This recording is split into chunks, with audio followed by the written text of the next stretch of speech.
Hey guys, it's Mitch. How's it going? It's time for another rendering exhibition, this time by Aron Wiesenfeld, as we take a look at Team 7 number 1. So just before we get into it, if you enjoy the channel, if you feel like you might want to help out a little bit, go subscribe to my Patreon. Links are in the description, gives you early access to everything I do, helps out the channel, helps to buy new comics. Alright, so Aron Wiesenfeld is a guy we haven't seen much of on the channel. He popped up briefly in the Art of Homage book back like a year or maybe even two ago. And he had a pinup in that wasn't super impressive, and I, just kind of dismissed him at the time. I think the next time we probably saw him was on Brass number 1, which he was doing the script for. And that's kind of been about it, really. And the Brass credit is interesting because Brass, of course, drawn by Richard Bennett, was just the work of like a rendering maniac, just a dude who loved drawing and would sit on a page forever. That's just like his purpose in life.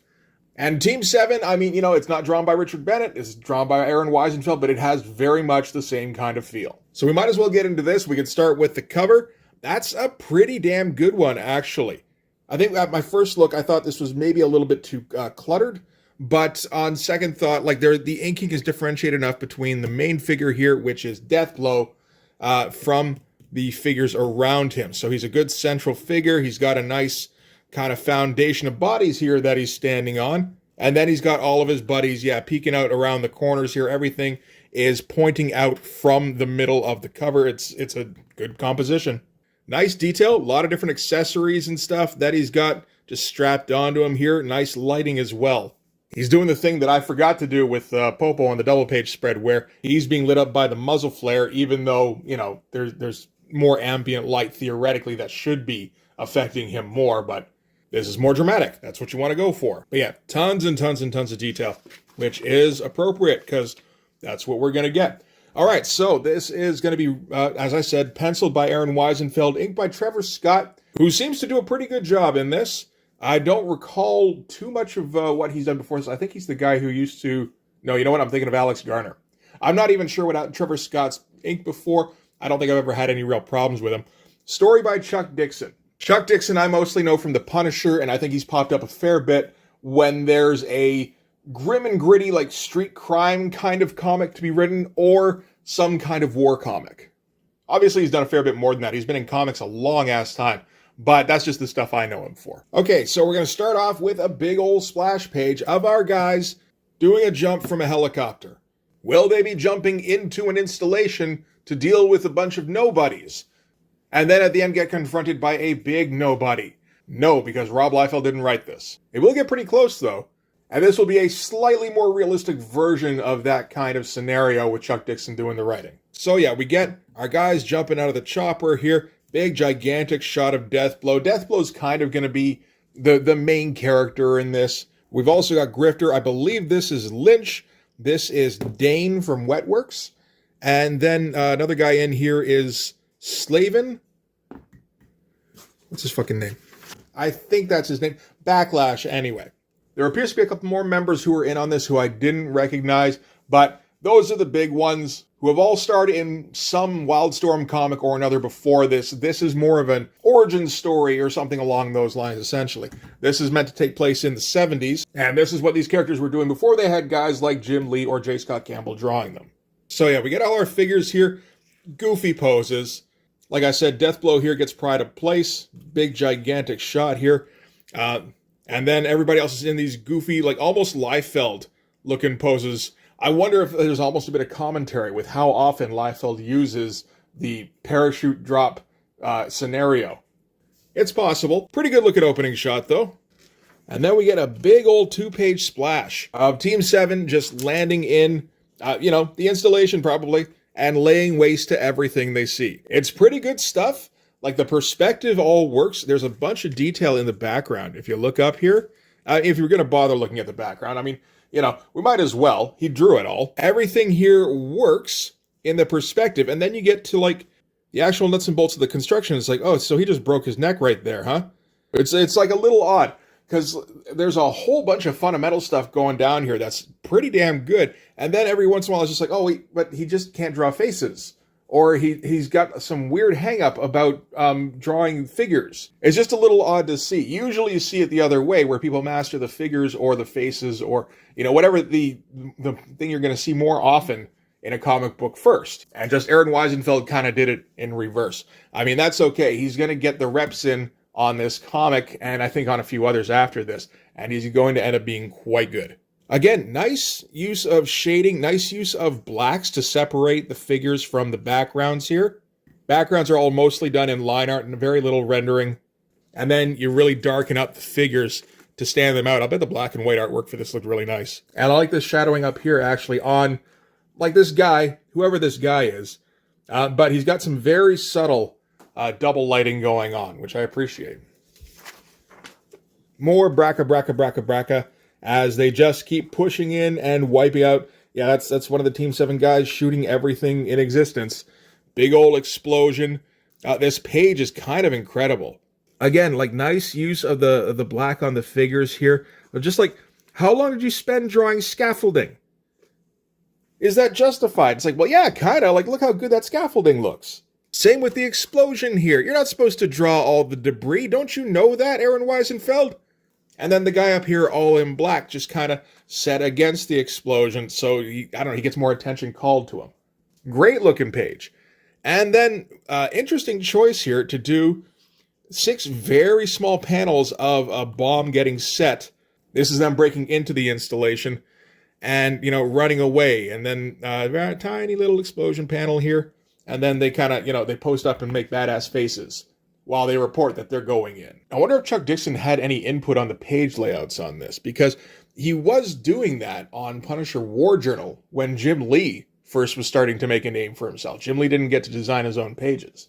Like, I would guess not, because, I mean, you see just the fidelity of the line work in this. And it's like, obviously, this guy does not need help when it comes to design. And it's like, well, maybe, I don't know how Chuck Dixon, like, how much of a prick he is about his page layouts, like getting his storytelling right. Because stuff like tiny 6-panel grids here make me think that maybe not be the artist designing that. And again, you know, like, great looking stuff down here, great looking faces, nice separation with the shadows. And then, like, that's a weird looking face. Why'd you do that face? I don't know. It's weird. And then this page here almost looks like a different inker with how, I don't know, there's a sparseness to the line work on the faces in here. Not to the backgrounds, though. Again, ridiculous amount of detail. They're just going through the installation here. They're trying to find a bunch of hostages. Grifter spots a couple of guys through a wall because he's got some kind of thermal goggles. And Grifter spooks out everybody else in the crew. Team 7 creeps through an insane-looking panel. Bunch of dudes, all technically correct in the perspective. Like, we're not even really talking about the story in this. It's more just about, look what he did on this page. Yeah, all these tiny figures that work in context and, like, so much detail on the background here. You look up close and it's like, well, they're actually more like shapes and everything, but it doesn't matter because the overall impression you get is just that this is up like a proper construction site or something along those lines. So since they're all moving in a group, they're all chattering, and then they go, okay, no more chatter. And then they all got to go quietly from there. And then they sneak through and, okay, I think this is a silencer. This is, I guess, a boot to the nuts to somebody, poking somebody's eye out. Somebody gets stabbed. Another guy gets stabbed. And then they say, fuck you, stealth, and they kick in a door. Again, we're going with these tiny, tiny, tiny panels. Here I get more the feeling that this could be the Wiesenfeld designing this. Because, like, for little actions here where you want to go through quickly, that would make some sense in a pacing sense. And then, once they kick the door open, there's no more need to be quiet. They're going to gun down everything in the room, which in this case is guys tied to chairs, which sounds an awful lot like hostages. Nice Dutch angle. We're going to make sure that we see all the holes get punched in the guys here. Great looking ceiling. That's some nice looking ceiling tech, actually. Yeah, I should definitely be paying attention to this to steal stuff. Like, good depth in the ceiling. There were like overlapping layers with all these shadows. That's good shit. So this was Deathblow and Grifter in the front, and naturally, Lynch in the back has to stop them and go, you maniacs, you blew them up, damn you all to hell. And Deathblow, who's just like a hair's breadth away from a breakdown at any given point in this comic, kind of grabs him and puts him in his place, says these weren't even hostages. If you take a closer look, you see that it's actually just dummies that were strapped to these chairs. So the intel was bad. So we get an impression that Lynch is maybe not quite a rookie, but maybe more like a behind the lines kind of guy most of the time before this. And again, these weird faces. He drew a pretty good face a couple of pages ago. That's a damn good face. What happened here? Or here, it's like the Deathblow guy is a cartoon, whereas the other guys, not so much. A lot of like subtle Dutch angle shit going on in here as well, which is kind of nice. I like this one in particular, nice poses. And kind of lets the scene breathe a bit once we get the sight of our different hostage scarecrow dummy guys. A lot of depth in this panel, actually. Kind of interesting, given that he was going so hard on the detail in previous panels. And this one, yeah, he chooses to black out everything around these two figures, so that's obviously on purpose. That's a design element. And I mean, it's not something I would think of at all, but seeing it, it really works. And I just now decided to look up what Aron Wiesenfeld was doing before this. There's not a ton, although he does seem to have gotten his start at Continuity Comics with Neil Adams and company, and that's probably where he would have met Richard Bennett. That makes a lot of sense. And that's probably where he learned a whole bunch of techniques about like page construction and design. Because you can argue about whether or not Continuity Comics were any good to read, but they sure all look nice. That's for damn sure. Another weird close-up on Deathblow, which almost looks like a Tim Sale drawing. I wonder if he's kind of channeling that a bit, because like Tim Sale is going to be drawing Deathblow around this time. All right, so they've got their bad intel. Basically, their mission is scrubbed at this point. They call to get picked up for a dust-off. They get a negative on that, so they're going to have to find their own way out of the installation. Lynch is really big on intel. He's sure some of it must be good. So he learned previously that the basement of this place is super fortified and should be able to withstand a carpet bombing, which is what he's going to order in. He calls for arc light. So that just means he's going to send the bombers overhead, and they're going to wipe the place off the map. Again, nice panel up here with just all of our guys, some kind of subtle framing going on. It's nice stuff. So all they got to do is go down to the basement and kill everybody they come across. You know, and just like, again, with this detail, like, you're upsetting me, Aron Wiesenfeld, with how much detail. Look at this. This is not okay. All these tiny little figures that fit against the background properly. And in perspective, he did a fucking staircase in perspective on a Dutch angle. Like, come on, man. And he put in so much detail. He's got all sorts of dudes climbing up the stairs, climbing down the stairs, getting shot back over the railings. There's so much going on in this little panel. God damn it. And so, yeah, next is we're just going to get the bombers flying overhead and just wiping the place out. And I mean, this is a pretty simple page, really. You know, I could just imagine this being done by Extreme Studios, where somebody traced off a single copy of a Stratofortress and then photocopied it twice. And we're going to get just this one tower structure in the foreground. None of this stuff here with the town stretching off to the horizon. Very basic explosion. I'm not sure what the analog for this one would be, but I'm sure they do something cheap. But no, he's got to draw every goddamn building in here. That's crazy. Does he even get a little bit of, is that like cross-hatching in the sky? A little bit on the horizon? I guess that's like structures, yeah, against the skyline. That kind of works, where they're just kind of fading off into the distance. So after the arc light, the chopper comes in. You know, these are the guys who couldn't pick them up in the first place, and they just kind of land in the very detailed rubble. It's like Wiesenfeld and Bennett had a contest to see who could draw more detailed rubble. I don't know who won. Ridiculously detailed pilot here with just all the stuff on his uniform and just, you know, like such a tiny panel. And I don't care. I'm going to cram all sorts of little lines in there and it's going to look perfect. And they're lamenting the fact that Team 7 probably got killed in that because they obviously should have been. But naturally, they did not as they forced their way up through the rubble. That's a nice looking hand. I haven't seen much of Aron Wiesenfeld's hands before this. I would have assumed, you know, not so great, really, like about on par with his faces, which are weird and often in the wrong position. But yeah, there's just not a lot of hands leading up to this. That's a really good looking hand. And then this shot here as all the Team 7 guys break their way out of the rubble and signal the chopper that they're all okay. And that's just kind of lovely, really, with the big silhouette in the foreground and the line work background. It's kind of given like Frank Miller vibes. Very like thoughtful composition. And again, with that cross-hatching in the sky that does not feel like screen doors. How'd you do that? Made it look like, yeah, because it's like outlining like a smoke shape, I guess. Interesting. Nicely done. Okay, so back at I.O. I assume this is I.O. This is still the 70s. It might just be some part of the Army or CIA or something along those lines. But we get a big old control room. Doesn't exactly look like the 70s, does it? Not a whole lot getting faked in here. Control rooms are kind of easy to fake layers in, where you just shoot it from a different angle than this. And you can have like just, a guy in the foreground and then a guy up here on a balcony and then, just some ceiling stuff going on. And it's like, oh, that looks very high tech. Gets monitors in the background. All pretty easy. Or unless you just draw the whole thing in profile. And it's like, yeah, no, that all kind of works in perspective. That's nice. Even got a little hallway area leading to the... Oh, man, that bugs me. That makes sense. God damn it, why don't my control rooms have hallways? So anyway, yeah, this is after the mission, and Lynch is conferring with Craven. So he's a guy who's also in charge of I.O. in the future, when Lynch is like a in charge of I.O. guy or something. I don't remember exactly. And they're just kind of, bitching about that last mission. It's like, man, that intel sucked. We shouldn't be using that informant anymore. It's like, I don't think we will. So somebody gunned him down, very likely the I.O. people.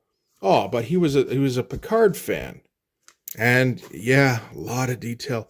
Got a rummage through shelf that, like, you can tell somebody was looking through it. Got a corpse on the ground here that looks like it belongs there, and some blood stains that don't look forced at all. Got all sorts of bullet holes around the bed where the body is. As a guy who just recently drew a hallway that was covered in bullet holes, I appreciate the consideration. Yeah, so much goddamn detail. And then we're going to get a pinup by Aron Wiesenfeld and Travis Scott, which is fine. I remember seeing this as a poster, actually, at one of the 2 or 3 conventions I went to. One of them, they were giving out free posters as promotional material. And I picked up this one here, and it's like, yeah, that looks okay. It's not particularly impressive. It looks a little bit better than your average Wildstorm nobody in 94. I think this is 94. Yeah. I think the weirdest thing here is what I think is probably a C-130 in the back. And it's just like, that's an oddly correct touch. Apart from the lack of propellers, but I mean, they could just be spinning. Gigantic. It's funny when you got all these guys here. I mean, they're all massive dudes who, just outsize anybody in Predator. But for the most part, they've got somewhat realistic looking gear on them. I don't know about the Dutch bunny ears, and then you see these gigantic guns they've got on them that, don't quite fit with the rest of the getup. That's okay.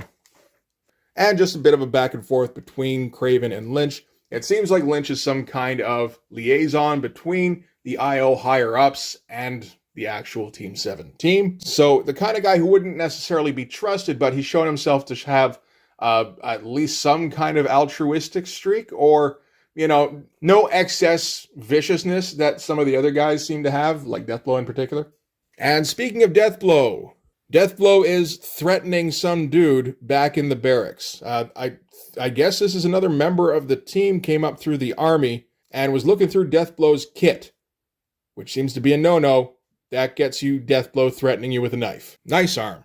Whole bunch of fake muscles going on in that arm. There's like at least 3 elbows here. I dig it.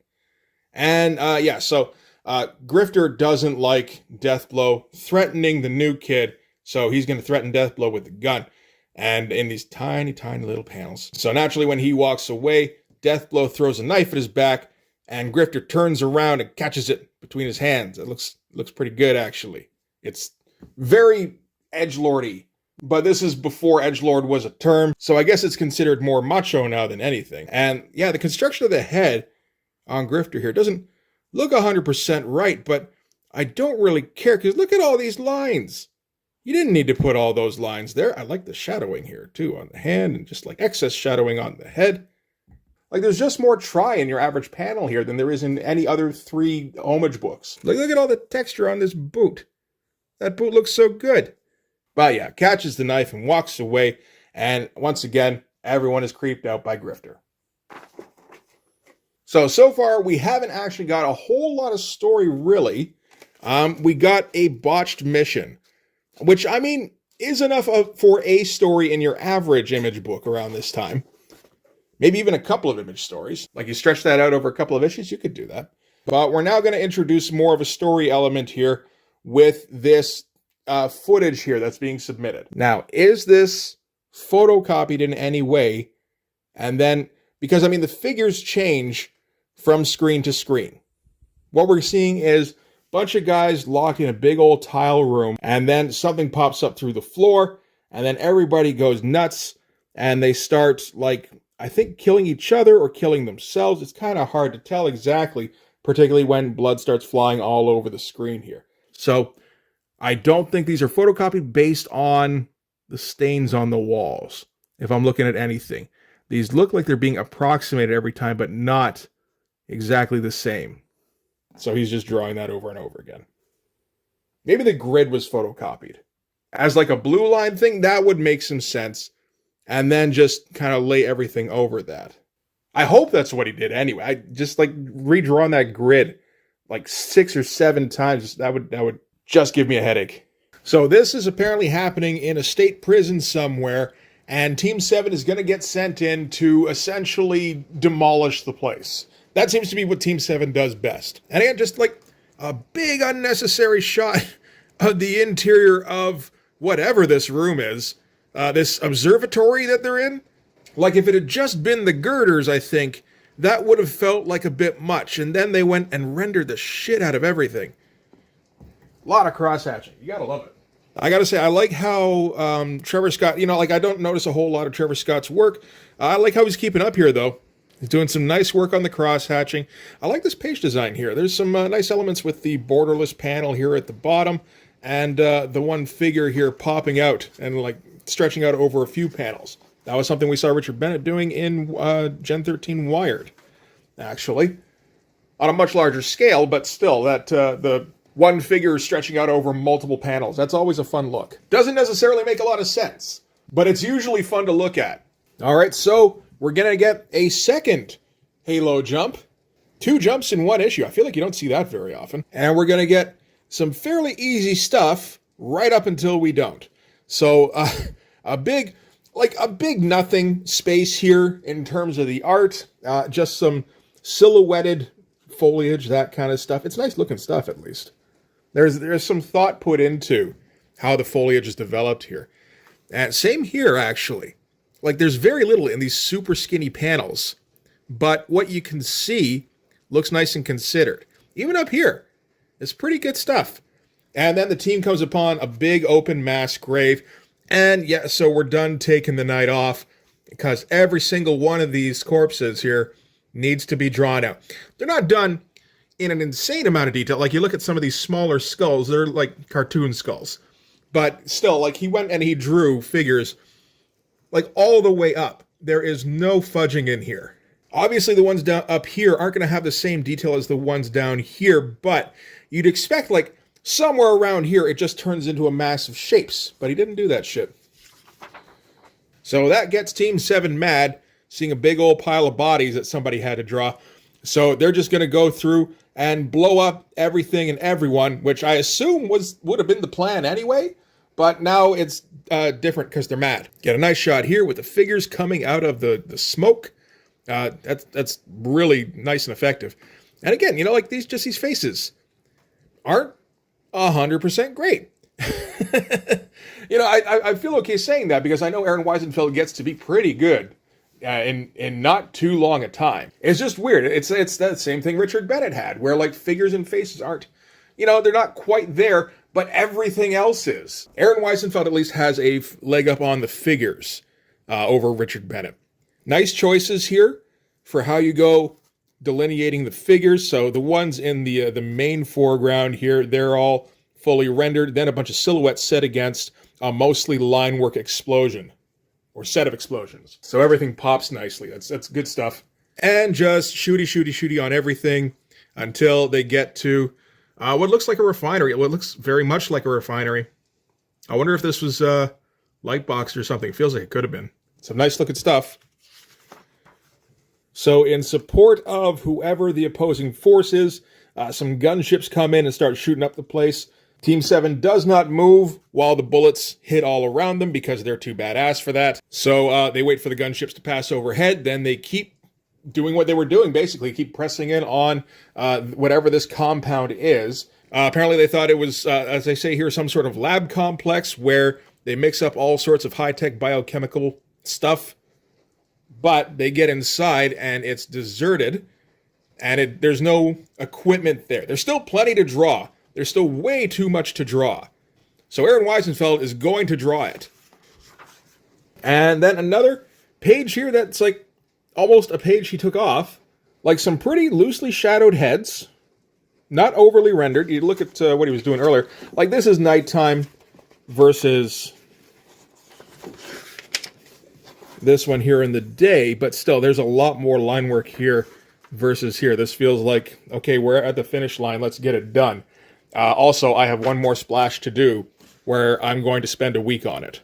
So, yeah, Team 7 got screwed for intel again, but this was all a trap because the floor opens up and that machine that was going on in the tile room pops up, I believe, and seems to knock out all the Team 7 guys, so we can assume that they're going to get subject to whatever was going on in the tile room. And yeah, you know, bunch of bodies lying down, which is not super easy. And he got in the shadows behind them here, because this is your light source. So that's nice. And then just tons of clutter all over the place. I don't know if this clutter is supposed to be anything specific. Some of it looks like it, and some of it just looks like shapes. Either way works. But yeah, that is some wild stuff. And that is it. Oh, that is a nice, what is that? Death Blow number 12 by Tim Sale. Yeah, Tim Sale's getting pretty good at this point. But yeah, that is it for Team 7 number 1. So yeah, that is a ton of drawing. That is a lot of fun to go through, and the kind of thing that you can use for reference. I mean, I plan to. For backgrounds, for page designs, for angles, wild bunch of stuff. I do have the entire Team 7 miniseries as a 4-issue miniseries. And these days I'm mostly going through number 1s and then tossing the rest. But I'm thinking I might go through the other ones because, like, holy crap, there's a lot of stuff in here. And I'm curious about the schedule. I mean, this one's dated for October. Then you get number 2 coming out in November, 3 December, 4 February. So 1 month missed out of 4 issues. I assume they had a whole bunch of lead time on this, where something like, you know, they didn't release the first one until they had the first, like, 2 issues done. Something along those lines, or pretty close to. Because, yeah, I mean, Aron Wiesenfeld's a guy who, he's like Richard Bennett. He didn't stick in comics for too long, although we got a couple of very interesting looking comics out of him. There's this Team 7 thing, there's the Deathblow Wolverine crossover, which I do have and which I do plan on hitting at some point. And I can't see a whole lot else. I think before he was at Image, he was working at Marvel for a little bit, but that stuff I don't think would have been particularly good. And I know he comes back after he leaves comics in 1998 to do some covers, but I mean, you know, we're not going to hit comics just for the covers. If that was true, I'd be collecting Adam Hughes stuff right now. So it might just be, yeah, like this series here and Deathblow Wolverine that we really got to see Aron Wiesenfeld, you know, show what he could do, which was kind of a lot. So maybe we should do as much of that as we can. I'll have to see how the schedule goes. But for this one anyway, that is going to do it. Thanks very much for watching. If you like this video, please hit like, hit subscribe, hit the notifications so you know when the next one's coming out. Go over and subscribe on my Patreon. It gives you early access to everything I do, from the Blood Force stuff to the YouTube videos before they get uploaded to YouTube, as well as some Patreon exclusive content. You can also follow me on Instagram and DM me there for commissions, and you can join the Blood Force Discord server. But yeah, that's going to do it. Thanks again for watching, guys. I'll see you in the next one. Bye-bye.